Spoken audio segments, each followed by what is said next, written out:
गुरुवार को बाड़मेर में फाइटर जेट मिग-21 में अचानक से आग लगने के बाद क्रैश होने से दोनों ट्रेनी पायलट की मौत इस हादसे में हो गई। लेकिन इस हादसे के बाद एक बार फिर से मिग-21 की विश्वसनीयता पर सवाल उठने शुरू हो गए हैं। ऐसा नहीं है कि ये कोई पहला हादसा है। मिग-21 के क्रैश होने के मामले पहले भी सामने आते रहे हैं।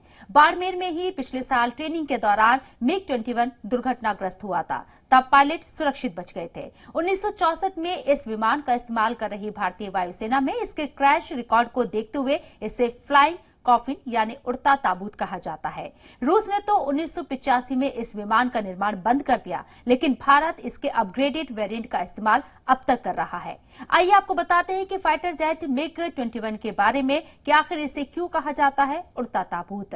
साल 2021 में इस जेट में 5 हादसे हुए थे। इसके बावजूद इस विमान को भारतीय एयरफोर्स के बेड़े से नहीं हटाया गया। एक आंकड़े के मुताबिक पिछले 6 दशकों से मिग-21 से जुड़ी हुई 400 से ज्यादा दुर्घटनाएं हुई हैं, जिसमें 200 से अधिक पायलट की जान गई है।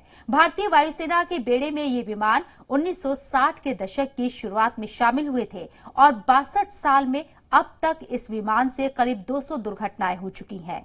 मिग-21 लंबे वक्त तक भारतीय वायुसेना का मुख्य आधार हुआ करता था। हालांकि विमान का सुरक्षा रिकॉर्ड बहुत खराब है। विमान दुर्घटनाओं में कई की जान भी गई है। इसी साल मार्च में रक्षा राज्य मंत्री अजय भट्ट ने राज्यसभा में बताया था कि पिछले 5 वर्षों में 3 सेवाओं के विमान और हेलीकॉप्टर्स की दुर्घटनाओं में 42 रक्षा कर्मियों की मौत हुई है। पिछले 5 सालों में कुल 45 हवाई दुर्घटनाएं हुई। इसमें से 29 में भारतीय वायुसेना के प्लेटफॉर्म शामिल थे।